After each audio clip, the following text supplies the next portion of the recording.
After months at war, this is the start of the long journey home.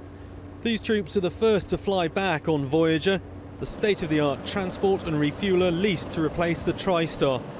It's a reworked Airbus A330, and on board, it's just like something you might go on holiday in. There's no question that the Voyager is bigger, much more comfortable, and so the theory goes, less likely to break down than the Tristar it replaces. That means that more troops can fit onto each flight and that their travel is much less likely to be disrupted by technical factors. And it all represents something really important for people serving in Afghanistan, especially at this time of year. This plane should make it easier to get home. There are features you just don't get on a Tristar, and more legroom too. But there's one important Tristar tradition that has survived the changeover. It's been going since 2007. It's a tradition we'd like to keep going as well on the Voyager. We believe that the passengers that are on board our aircraft deserve a beer out of theatre, from anything up to 6 months away, up to a year. So it's nice to be able to offer them their first beer on their return out of theatre. And it's nice to see the reaction on their faces.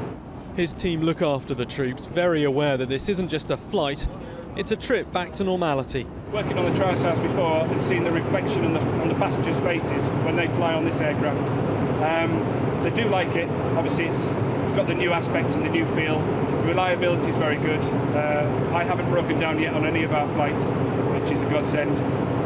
Seat comfort's good, and I think the quality of the service that we offer far excels those of previous fleets. We've got several roles. Moving people is perhaps one of the most important ones, and it's nice to be getting involved in Afghanistan and be able to provide a service to the troops going in and going out. They're doing a great job on the ground, and it's nice that we can hopefully now offer them a more modern aircraft that's going to get them there and back in more comfort, a little bit more speed, in a way that's more fitting to the modern military. And those modern touches make for a smoother, quicker and crucially quieter ride.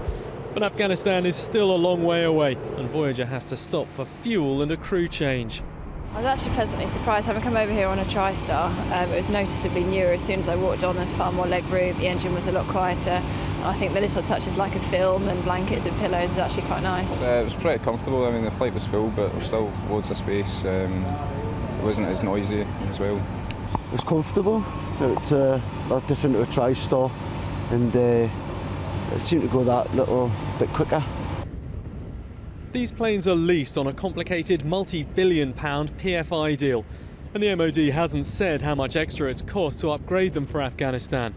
But as the Tristar prepares to bow out, there's no question Voyager is bigger and better. Voyager is an absolute step change in capability. Not only is it modern and therefore reliable, it also increases the number of passengers we can take from the current 150 on the Tristar to 293 on Voyager. It's such a shame that it's coming right at the back end of Op Herrick, but hopefully for the next 12 months or so, as we lead up to the withdrawal of combat troops, it will mean that we are shifting people reliably, consistently, in larger numbers than we have done previously. For the troops left in Afghanistan, it should mean smoother journeys home. But for the families, the most important thing is that long-awaited reunion. Will Inglis, Forces News, RAF Brize Norton.